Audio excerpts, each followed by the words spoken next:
नमस्कार, आदाब, सत श्री अकाल दोस्तों। Welcome back to your own channel current affairs express पे। गाइस थोड़ा तबीयत खराब है तो वॉइस का थोड़ा इशू हो तो थोड़ा एडजस्ट कर लेना प्लीज। तो गाइस आप सब लोग को पता है कि कनाडा के साथ इंडिया का रिलेशन बहुत डाउनग्रेड हो गया था, बहुत खराब हो गया था। उसके बाद G7 जो मीटिंग हुआ उस टाइम पे प्राइम मिनिस्टर मोदी कनाडा गया तो बहुत बातचीत हुआ, उसके बारे में बात करते हैं। देखिए, कनाडा फाइनली ये बताया कि कैनेडियन इंटेलिजेंस एजेंसी ये बताता है कि Khalistan extremist operating on it's soil. पहली बार कनाडा खुद कबूल किया कि हाँ, खालिस्तानी जो एक्सट्रीमिस्ट है, खालिस्तानी जो सेपरेटिस्ट है, जो इंडिया को मतलब पंजाब को तोड़ना चाहता है इंडिया से, तो वो कनाडा की धरती से, कनाडा की मिट्टी से वो ऑपरेट कर रहा है। मतलब उसका जो भी बेस वगैरह, जो भी प्लानिंग, जो भी होता है, कनाडा कंट्री को यूज कर रहा है। ओके, पहली बार एक्सेप्ट किया, ट्रस्ट में पहली बार। ओके, पहले क्या हुआ था इंडिया और कनाडा के बीच, थोड़ा जान लेते हैं। सिख सेपरेटिस्ट लीडर गुरपतवंत सिंह पन्नू, तो ये जो इन लोग का बहुत सारा ग्रुप है, एक ग्रुप है Sikh for justice, okay, SFJ। तो इसका जो लीडर है गुरपतवंत सिंह पन्नू, तो वो बार बार इंडिया को धमकी देते रहते हैं, बोलते रहते हैं पंजाब को अलग करो, पंजाब को आजादी चाहिए इंडिया से, तो ये सब बोलते रहता है। ओके, तो फिर बाद में बोलता है इंडियन जो हाई कमिश्नर है टू कनाडा, तो उसको थ्रेट करता है, पोस्टर लगाता है कि हम इसको मार देंगे, तो आप हमारी बात मानो, पंजाब को अलग करो। ऐसा पंजाब को अलग करके वो एक अलग कंट्री बनाना चाहता है, खालिस्तान बोल के। ओके, अब बात ये है, पंजाब तो इंडिया के साइड भी है, पाकिस्तान के साइड भी है। पाकिस्तान का पंजाब को अलग करने के लिए नहीं बोलता है, इंडिया का पंजाब को अलग करके खालिस्तान बनेगा। क्यों? अगर खालिस्तान पंजाब को सेपरेट करके खालिस्तान बनाना है तो पाकिस्तान का पंजाब भी मांगो ना, जैसे इंडिया का पंजाब मांग रहे हो। पर पाकिस्तान का पंजाब आज तक कभी मांगा नहीं, सिर्फ उन लोग को इंडिया का पंजाब चाहिए। तो आपको पता चल गया कि इसके पीछे पाकिस्तान का ये हाथ है। पाकिस्तान का हाथ नहीं रहता तो वो दोनों साइड का पंजाब मांगता। ओके, ये आपका गुरपतवंत सिंह पन्नू, ये बार बार मतलब थ्रेट देते रहता है और बोलते रहता है मैं किसी से डरता नहीं हूँ, कुछ करता नहीं हूँ। तो इसका एक वीडियो बीच में बहुत वायरल हुआ था, ये जिम पे था, तो ये बंदा जिम कर रहा था, तो इसको इतना डर है इंडियन एजेंसी से, तो ये जिम पे बुलेट प्रूफ जैकेट पहन के जिम कर रहा था। तो सोचिए, मतलब इतना डर है इसको, और ये खुद को मतलब बहुत बड़ा बहादुर समझता है। ठीक है, तो क्या है, Khalistani threaten top Indian leaders से कमिंग फॉर यू। ये जो खालिस्तानी है, इन लोग इंडियन लीडर को ओपनली थ्रेट करता था। ओके, किसको थ्रेट किया? देखिए, home minister, sitting home minister Amit Shah, मतलब आज के डेट पे जो होम मिनिस्टर है, बोलता था अमित शाह हम लोग आ रहे हैं, मतलब मारने आ रहे हैं। Prime minister of a country को थ्रेट कर रहे हैं। ठीक है, उसके बाद एक्सटर्नल अफेयर मिनिस्टर जयशंकर को थ्रेट करता है कि हम लोग मार देंगे आपको। पर जब ये बात कनाडा के मतलब कनाडा पे रेज करता था इंडिया कि आपके कंट्री पे बैठे बैठे ये ऐसा हम लोग के current sitting prime minister, home minister और एक्सटर्नल अफेयर मिनिस्टर को ऐसे धमकी दे रहे हैं, आप कुछ एक्शन नहीं ले रहे हैं, कंट्री को एक्शन लेना चाहिए ना। तो बोलते हैं नहीं, ये तो फ्रीडम ऑफ स्पीच है, मतलब कोई कुछ भी बोल सकता है। अरे, फ्रीडम ऑफ स्पीच का भी एक लिमिट होता है। फ्रीडम ऑफ स्पीच है, इसका मतलब ये नहीं कि कल मैं आपके घर पे घुस के मतलब आपको गाली दे के आऊं। फ्रीडम ऑफ स्पीच मतलब ये नहीं कि कल मतलब मैं पुलिस चौकी पे जाके, ठीक है, मतलब पुलिस स्टेशन पे जाके पुलिस को मारने की धमकी देके आऊं, इसको फ्रीडम ऑफ स्पीच नहीं बोलते। ओके, इसके बाद ये फिर लास्ट ईयर नवंबर से पहले एक थ्रेट देता है, don't fly air India from November 1 to 19। बाद में बोलता है कि एयर इंडिया का कोई भी flight 1 to 19, November 1 to November 19 air India का कोई फ्लाइट उड़ना नहीं चाहिए। ओके, ये पूरा पूरा वर्ल्ड को थ्रेट देता है कि कोई एयर इंडिया फ्लाइट क्यों नहीं उड़ना चाहिए, क्योंकि इन लोग हाईजैक कर सकते हैं। ये इंडियन माना नहीं, मस्त मजे से एयर इंडिया का फ्लाइट नवंबर 1 to नवंबर 19 बहुत सारा फ्लाइट ऑपरेट हुआ, कुछ नहीं कर पाया। ठीक है, ओके।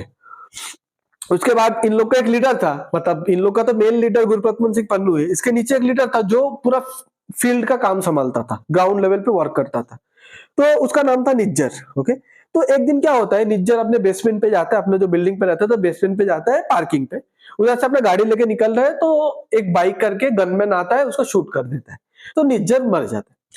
अब उसके बाद कनाडा क्या करता है, उस टाइम पे जस्टिन ट्रूडो प्राइम मिनिस्टर था, कुछ प्रूफ है नहीं, कुछ सबूत है नहीं, कुछ नहीं है, तो इंडिया के ऊपर 3 बंदे को अरेस्ट करता है। करने के बाद बोलता है कि ये इंडिया से आया है, आके हम लोग के कंट्री पे हम लोग का सिटीजन, निज्जर कैनेडियन सिटीजन हो गया था, उसको पीआर में परमानेंट रेसिडेंसी मिल गया था, तो बोलते हैं कि हमारे कंट्री पे आके कैनेडियन को मार रहा है। तो इंडिया इतना गंदा काम करता है कि खुद पीपल को हायर करता है और दूसरे कंट्री का जो लॉ है उसको ब्रेक करता है। तो इंडिया एक रिस्पॉन्सिबल कंट्री हो, कैसे कैसे कर सकते हैं? इंडिया बोला ठीक है, तो आप प्रूफ दिखाओ।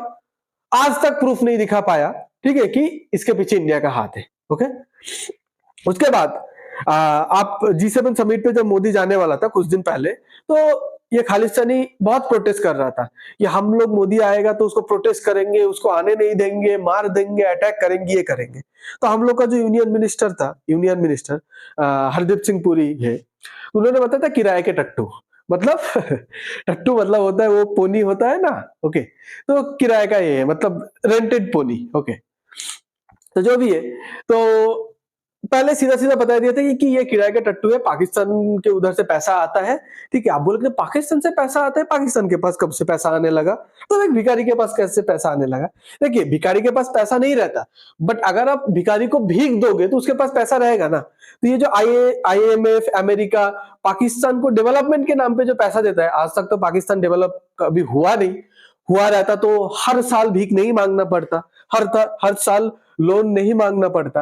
अगर डेवलप हो गया होता तो पाकिस्तान प्राइम मिनिस्टर खुद नहीं बोलता कि हम लोग जब भी दूसरे कंट्री पे जाते हैं तो उन लोग सोचते अरे यार फिर पैसा मांगने आ गए।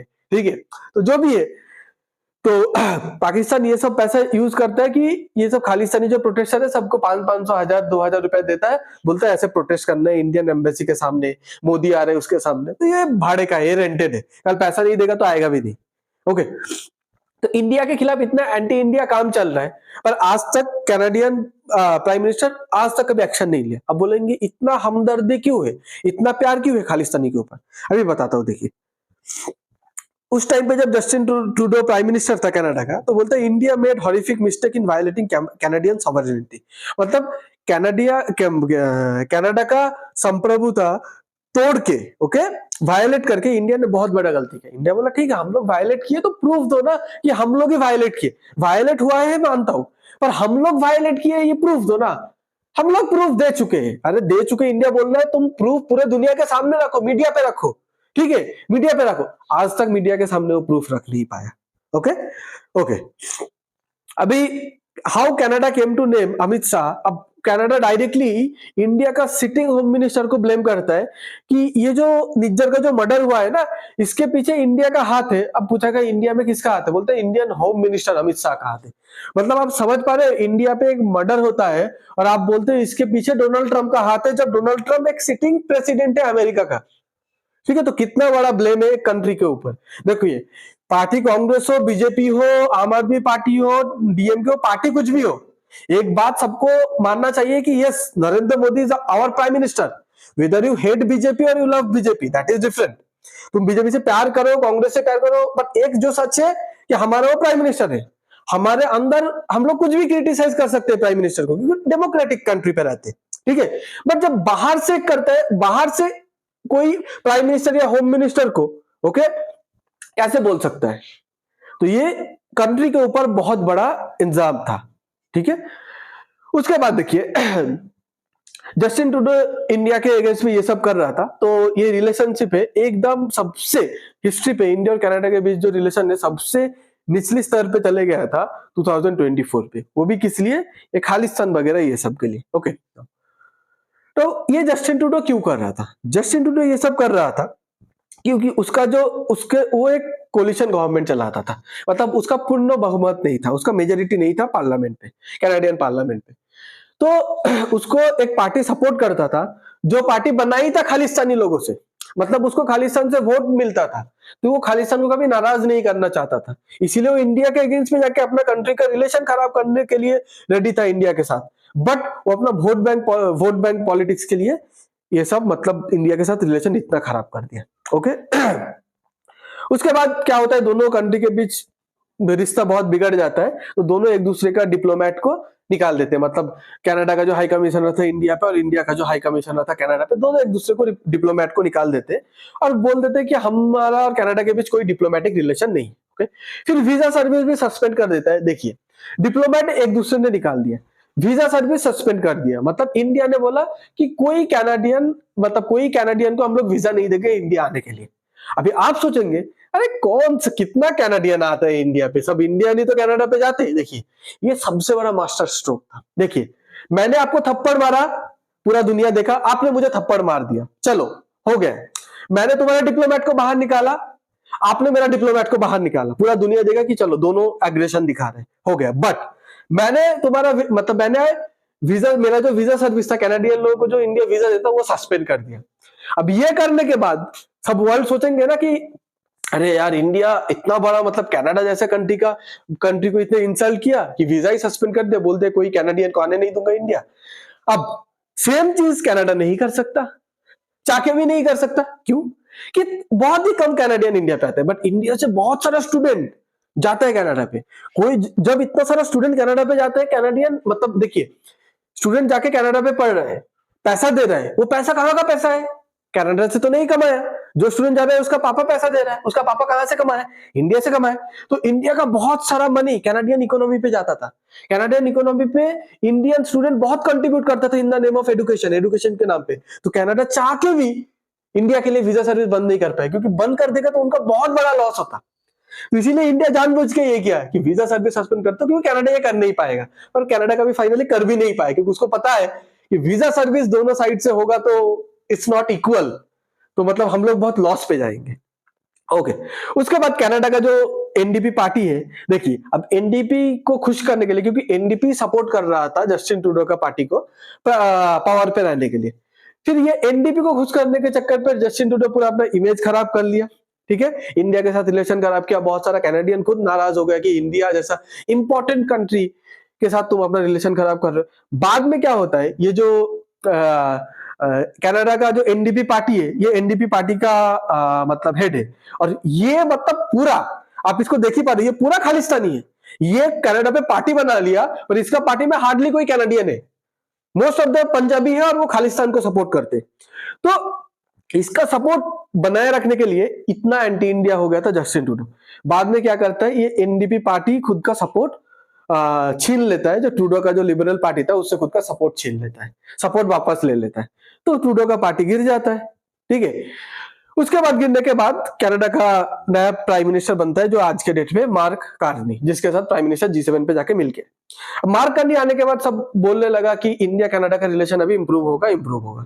ओके, तो ये आज मतलब ये क्या करता है, अपना जो फॉरेन मिनिस्टर, जैसे इंडिया का फॉरेन मिनिस्टर है एस जयशंकर, तो ये अपना फॉरेन मिनिस्टर, कनाडा ने अपना नया एक फॉरेन मिनिस्टर अपॉइंट किया जो इंडियन ओरिजिन है, जिसका नाम है अनीता आनंद। ओके, तो मोदी का तो अभी कुछ दिन पहले ही कैनेडियन प्राइम मिनिस्टर के साथ मीट हुआ, पर इसका जो बेस है, इसका जो माहौल है, वो बहुत पहले से बनना चालू हो गया था।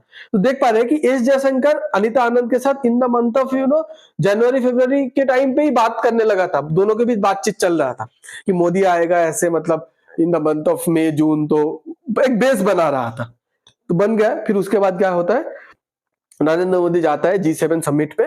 ओके, कनाडा इनवाइट करता है G7 समिट पे, नरेंद्र मोदी जाता है, जाके सारा वर्ल्ड लीडर के साथ मिलता है। ठीक है, कनाडा इस बार होस्ट किया था G7 समिट, सबके साथ मिलता है। मिलने के बाद क्या करता है, प्राइम मिनिस्टर मार्क कार्नी, मतलब आज के डेट पे जो कैनेडियन प्राइम मिनिस्टर है मार्क कार्नी के साथ अलग से मिलता है। सबके साथ तो मिला है, मार्क कार्नी के साथ, सबके साथ जब मिल रहा था मार्क कार्नी के साथ भी मिला, बाद में मार्क कार्नी के साथ अलग से मिला है। ठीक है, मिलके बहुत सारा बात हुआ। उसके बाद India Canada to revive trade talks, मतलब दोनों के बीच जो ट्रेड लेके जो बात चल रहा था पहले, वो बंद हो गया था जब रिलेशन खराब हुआ था। तो वो ट्रेड टॉक फिर से उन लोग चालू किया, रिज्यूम किया। फिर उन लोग ये भी बताया कि यूरोपियन यूनियन के साथ जो इस साल के एंड पे एक फ्री ट्रेड एग्रीमेंट होने वाला है, तो same free trade agreement India और कनाडा आपस में भी करना चाहता है। तो ये बात भी कनाडा के सामने रखा। तो ट्रेड टॉक मतलब अच्छे से चालू हो गया, जो एक टाइम पे जस्टिन ट्रूडो की वजह से बंद हो गया था। ओके, उसके बाद एक दूसरे का जो हाई कमिश्नर था निकाल दिया था, तो दोनों ने एग्री किया चलो हम लोग फिर से एक दूसरे का हाई कमिश्नर को रीअपॉइंट करेंगे। ओके, मोदी जब मार्क करने के साथ मिला, बोला हमारा हाई कमिश्नर आपके कनाडा पे भेजेंगे, अब कनाडा का एक हाई कमिश्नर हमारे इंडिया पे भेजिए।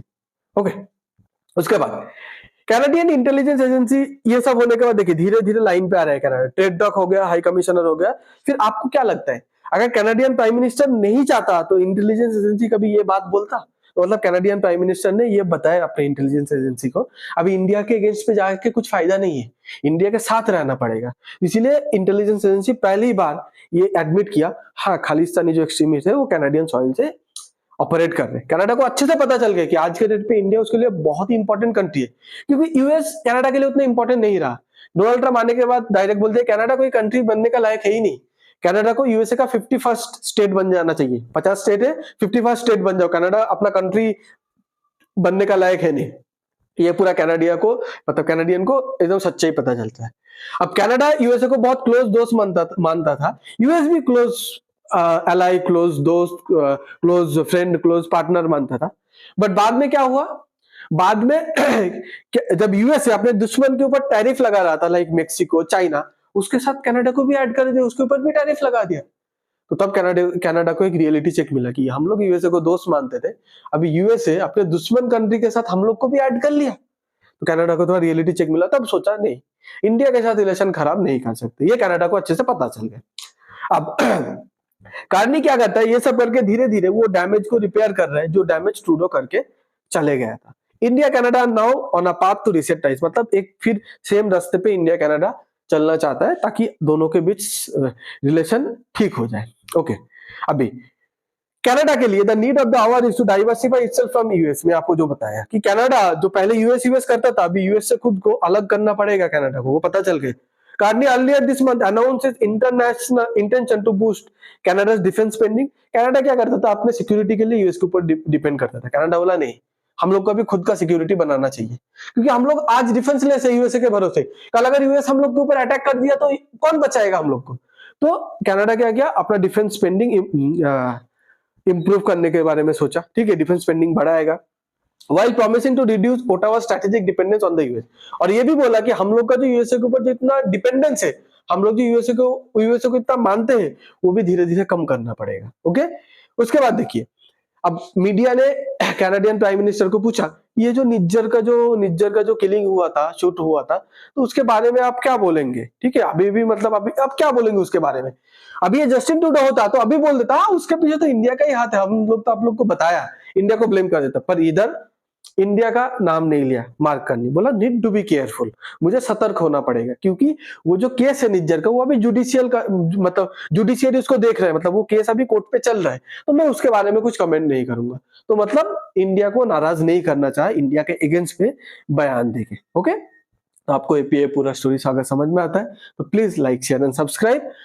अगर कुछ सजेशन है, कुछ इंप्रूवमेंट है, दूसरा टॉपिक पे वीडियो चाहिए तो प्लीज कमेंट कीजिए। Thanks for being here, your time really matters. God bless you.